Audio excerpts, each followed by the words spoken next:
ನಮಸ್ತೆ ನನ್ನ ಪ್ರಿಯ ವೀಕ್ಷಕರೇ, ನಮ್ಮ ಲಕ್ಷ ಚಾನಲ್ಗೆ ಸ್ವಾಗತ. ವೀಕ್ಷಕರು, ಇವತ್ತು ನಾವು ನೋಡ್ತಿರೋವಂಥದ್ದು ಮಹಾಲಕ್ಷ್ಮಿಗಾಗಿ ಶಂಖಗಳಿಂದ ಯಾವ ರೀತಿ ವ್ಯಾಪಾರ ಇರ್ಬೋದು, ವ್ಯವಹಾರ ಇರ್ಬೋದು, ಯಾವುದೇ ಒಂದು ವ್ಯಾಪಾರಕ್ಕಾಗಲಿ, ಮನೆ ಒಳಗಡೆ ಧನಧಾನ್ಯ ಅಭಿವೃದ್ಧಿಗಾಗಿ, ಮಹಾಲಕ್ಷ್ಮಿ ಹಣಕಾಸಿಗಾಗಿ ಈ ಶಂಖದಿಂದ ಮಹಾಲಕ್ಷ್ಮಿನ ಯಾವ ರೀತಿ ಒಂದು ಆಕರ್ಷಣೆ ಮಾಡ್ಕೋಬೋದು, ಇದರಿಂದ ನಮಗೇನು ಒಂದು ಆದಾಯ ಏನಿದೆ ಅನ್ನೋದು ನಾವು ತಿಳ್ಕೊಂಡ.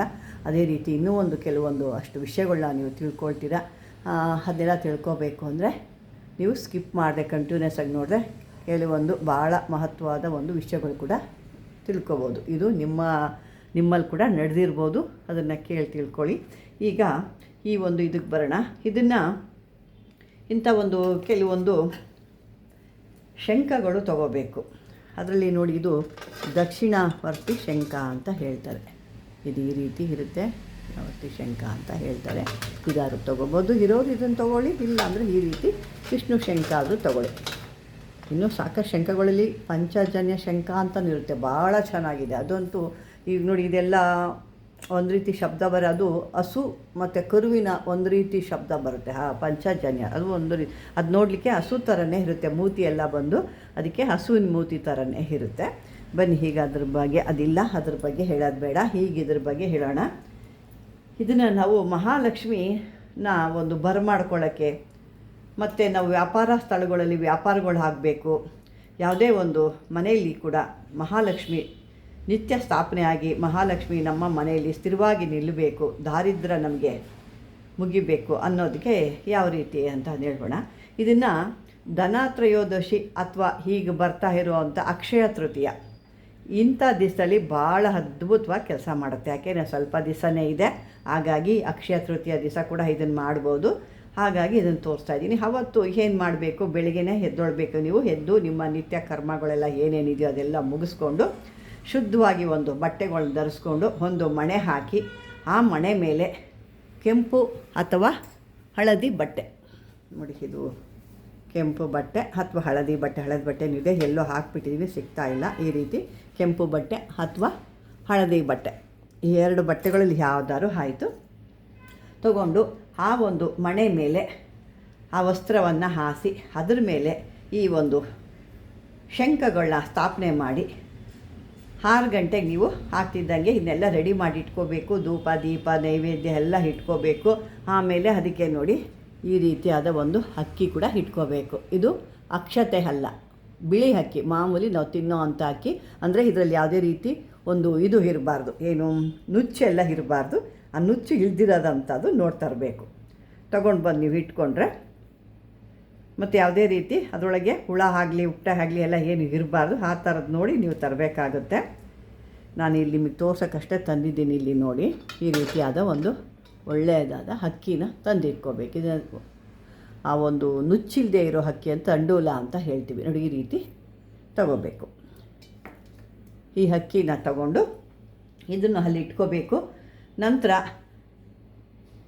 ಕೆಲವೊಂದು ಮಂತ್ರ ಬರುತ್ತೆ, ಆ ಮಂತ್ರನ ಹೇಳ್ಕೊಂಡು ಈ ಅಕ್ಕಿನ ಈ ರೀತಿ ಆ ಮಂತ್ರ ಹೇಳ್ಕೊಂಡು ನೀವು ಈ ಶಂಖದೊಳಗೆ ಹಾಕಬೇಕು.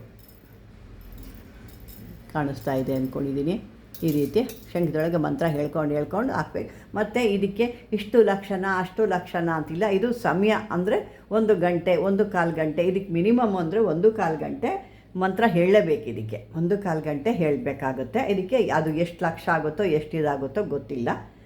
ಅದನ್ನು ಆ ರೀತಿ ಒಂದು ಸುಮಾರು 1/4 ಗಂಟೆ ತನಕ ಈ ಮಂತ್ರವನ್ನು ಜಪ ಮಾಡಿ ಈ ಅಕ್ಕಿಗಳನ್ನ ಅದರೊಳಗೆ ಸ್ವಲ್ಪ ಹಾಕ್ತಾ ಇರಬೇಕು. ಇದಕ್ಕೆ ಏನು ನಾನು ಮೊದಲೇ ಹೇಳ್ದಂಗೆ ಯಾವುದೇ ರೀತಿ ಇಷ್ಟೇ ಇರಬೇಕು ಅಷ್ಟೇ ಇರಬೇಕು. 1/4 ಗಂಟೆ ಒಳಗೆ ಎಷ್ಟಾಗುತ್ತೋ, ಎಷ್ಟು ಲಕ್ಷ ಆಗುತ್ತೋ, ಎಷ್ಟು ಮಾಡಿರ್ತೀರೋ ಅದು ಮಾತ್ರನೇ ಅದಕ್ಕೆ ಅಲ್ಲಿ ಸಮಯಕ್ಕೆ ಮಾತ್ರ ಬರುತ್ತೆ. ಈ 1/4 ಗಂಟೆ ಮುಗಿತಿದ್ದಂಗೆ ಆ ಒಂದು ಜಪವನ್ನು ನೀವು ನಿಲ್ಲಿಸ್ಬಿಟ್ಟು ಆ ಶಂಖವನ್ನು ಅಕ್ಕಿಯ ಸಹಿತ ಒಂದು ಏನು ಅಕ್ಕಿ ಆ ಶಂಖ 2 ಅಕ್ಕಿ ಕಾಳು ನೋಡಿ ಈ ರೀತಿ ಹಾಕಿರ್ತೀರಲ್ವ, ಅಕ್ಕಿ ಕಾಳುಗಳೆಲ್ಲ ಈ ರೀತಿ ಜಪ ಆಗೋ ತನಕ ಅದ್ರಲ್ಲಿ ತುಂಬಿರ್ತೀರ. ತುಂಬ ಆದಮೇಲೆ ಆ ಬಟ್ಟೆಯಲ್ಲಿ ಏನು ಬಟ್ಟೆ ಗಂಟು ಕಟ್ಟಿರ್ತೀರಲ್ವ, ಇಲ್ಲಿ ತೋರಿಸ್ತೀನಿ ನೋಡಿ. ಈ ರೀತಿ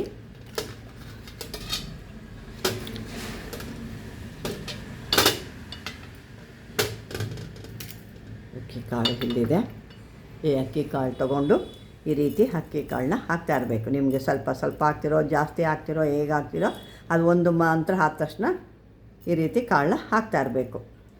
ಹಾಕಿ ನಂತರ ಆ ಬಟ್ಟೆಯನ್ನು ಸಮೇತ, ಆ ಒಂದು ಶಂಖ ಏನಿರುತ್ತಲ್ವ, ಈ ಶಂಖ ಇದೆ ನೋಡಿ, ಇದ್ರ ಸಮೇತ ಇದನ್ನು ಈ ರೀತಿ ಬಟ್ಟೆಯಲ್ಲಿ ಗಂಟು ಕಟ್ಟಬೇಕು.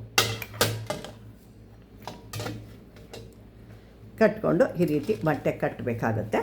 ಅದ್ರ ಮೇಲೆ ಒಂದು ಈಗ ಬಂದಿದೆಯಲ್ಲ ಹಿತ್ತಾಳೆದು ಕಾಯಿನು, ಅಥವಾ ನಿಮಗೆ ಶಕ್ತಿ ಇದ್ದರೆ ಬೆಳ್ಳಿಕಾಯಿ ಇದ್ದರೆ ಬೆಳ್ಳಿಕಾಯಿನ ಹಾಕಿ, ಇಲ್ಲ ಚಿನ್ನದ ಕಾಯಿನಿದ್ರೆ ಚಿನ್ನದ ಕಾಯಿನ ಹಾಕಿ, ಇಲ್ಲಾಂದರೆ ಹಿತ್ತಾಳೆ ಕಾಯಿನು ಈಗ ಬಂದಿರೋ ಅಂಥದ್ದು, ಅದರಲ್ಲಿ ವೈಷ್ಣವಿ ಕಾಯಿನಿದ್ರೆ ಇನ್ನೂ ಭಾಳ ಒಳ್ಳೆಯದು, ಅದಿದ್ರೂ ಕೂಡ ಹಾಕಿಬಿಟ್ಟು ನಿಮ್ಮ ಒಂದು ಪೂಜಾ ಏನು ಪೂಜಾ ಒಂದು ಮಾಡ್ತಾಳೋ ಹಾಗೆ ಒಂದು ಚಿಕ್ಕದು ಒಂದು ಏನು ರೂಮ್ ಇಟ್ಕೊಂಡು ಪೂಜೆದ್ದು ಒಂದು ದೇವ್ರ ಮನೆ ಅಂತ ಹೇಳ್ತೀವಲ್ವ, ಅಲ್ಲಿ ಇದನ್ನು ಇಟ್ಟು ನೀವು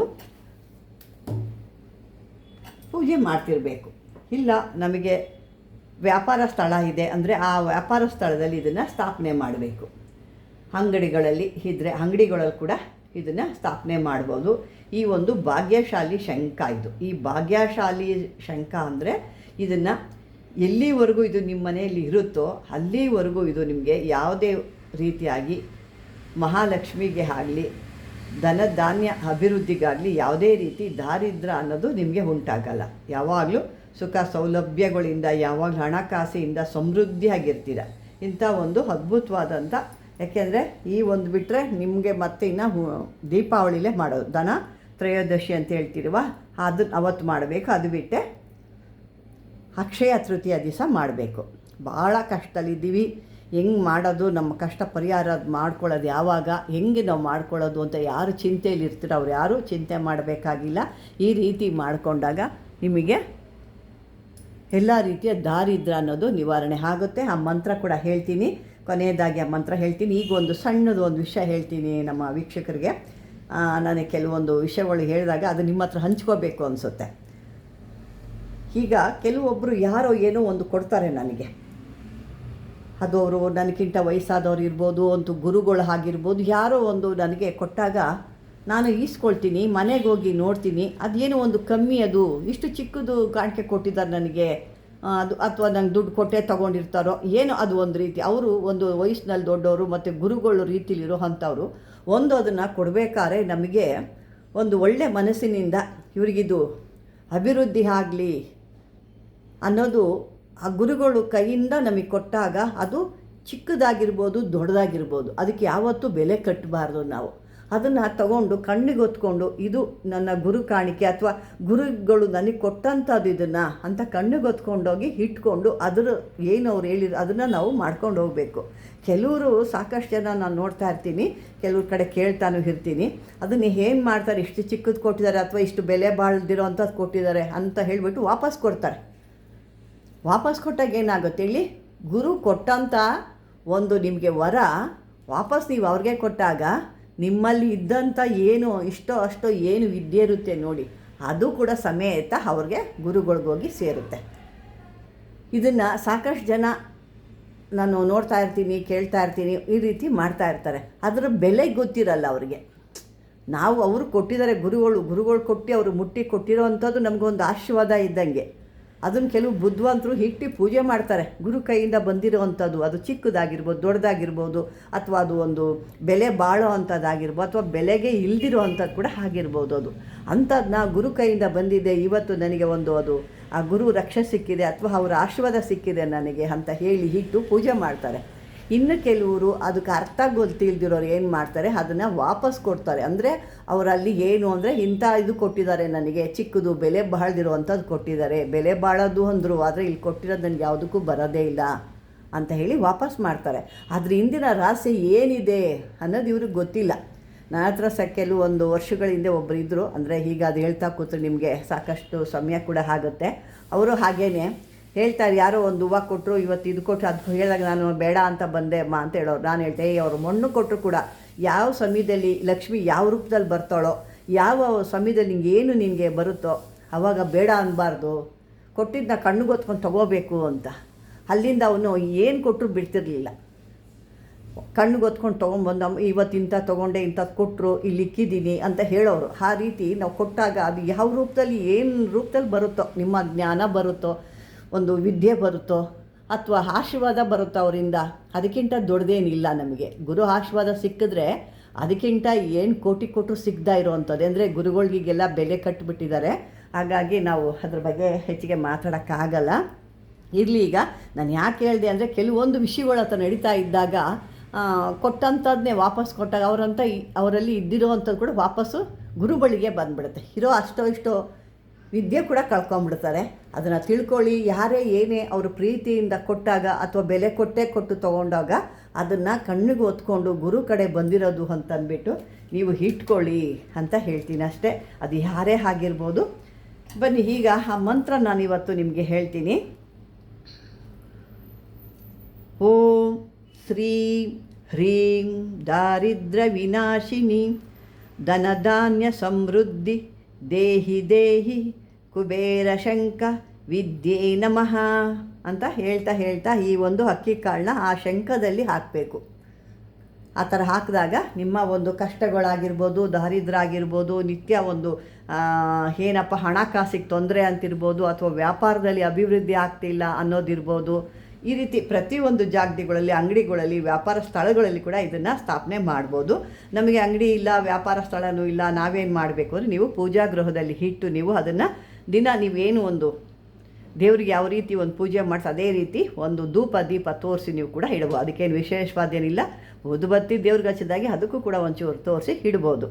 ಅದು ಕೊನೆವರೆಗೂ ಅದೇ ರೀತಿ ಇಟ್ಕೋಬೇಕು. ಈ ಶ್ರಾವಣ ಬಂದಾಗ ಅದನ್ನು ತೆಗೆದು ಅದನ್ನು ಕ್ಲೀನ್ ಮಾಡಿ ನೀವು ಪ್ರಸಾದ ಮಾಡಿ ದೇವರಿಗೆ ಕೂಡ ಅದನ್ನು ನೈವೇದ್ಯ ಮಾಡ್ಬೋದು. ಈ ರೀತಿ ಮಾಡ್ಕೊಂಡು ಮತ್ತೆ ಅದನ್ನು ಹಂಗೆ ಕಂಟಿನ್ಯೂ ಮಾಡ್ಬೋದು. ಒಳ್ಳೆ ಶುಭ ದಿವಸ ನೀವು ಈ ರೀತಿ ಮಾಡಿದಾಗ ಅದನ್ನು ಅದೇ ರೀತಿ ಇಟ್ಟು ಮಾಡ್ಕೋಬೇಕಾಗುತ್ತೆ. ವೀಕ್ಷಕರೇ, ಈ ಒಂದು ನಿಮಗೆ ಅರ್ಥ ಆಗಿಲ್ಲ, ನಿಮಗೆ ಮಂತ್ರ ಅಂದರೆ ನಾನೀಗ ನಿಮಗೆ ಮಂತ್ರನೇ ನಿಮಗೆ ಸ್ಕ್ರೀನಲ್ಲಿ ತೋರಿಸ್ತೀನಿ. ನೋಡ್ತಾ ಇದ್ದೀರಾ, ಇದು ಅಕ್ಕಿ ಕಾಳುಗಳನ್ನ ನೀವು ಆ ಒಂದು ಶಂಖದೊಳಗೆ ಹಾಕಬೇಕಾದ್ರೆ ಹೇಳೋ ಅಂಥ ಮಂತ್ರ. ಈ ಮಂತ್ರನ ನೀವು ಸಿದ್ಧಿ ಮಾಡ್ಕೊಳ್ಳಿ. ಅಂದರೆ ಇದು ನೀವು ಜಪಮಾಲೆಯಲ್ಲಿ ಮಾಡೋ ಅಂಥದ್ದಲ್ಲ. 1/4 ಗಂಟೆ ಇದನ್ನು, ಅದು ಎಷ್ಟು ಲಕ್ಷ ಆಗುತ್ತೋ ಎಷ್ಟು ಸಾವಿರ ಆಗುತ್ತೋ ಗೊತ್ತಿಲ್ಲ, ಅಷ್ಟು ಟೈಮ್ ಆ 1 ಗಂಟೆ 15 ನಿಮಿಷ ಆದ ತಕ್ಷಣ ಇದು ಸ್ಟಾಪ್ ಮಾಡಬೇಕು ನೀವು ಮಂತ್ರನ. ಮತ್ತು ಕಂಟಿನ್ಯೂ ಮಾಡೋಂಗಿಲ್ಲ. ಇದಕ್ಕಿದೆ ಜಪಮಾಲೆ. ಇದಕ್ಕೆ ಯಾವುದೇ ರೀತಿ ಜಪಮಾಲೆ ಇಲ್ಲ. ಜಪಮಾಲೆ ಮಾಡೋ ಅಂಥದ್ದಲ್ಲ ಇದು. ಹಾಗಾಗಿ ಇದನ್ನು ಸರಿಯಾಗಿ ಅರ್ಥ ಮಾಡ್ಕೊಳ್ಳಿ.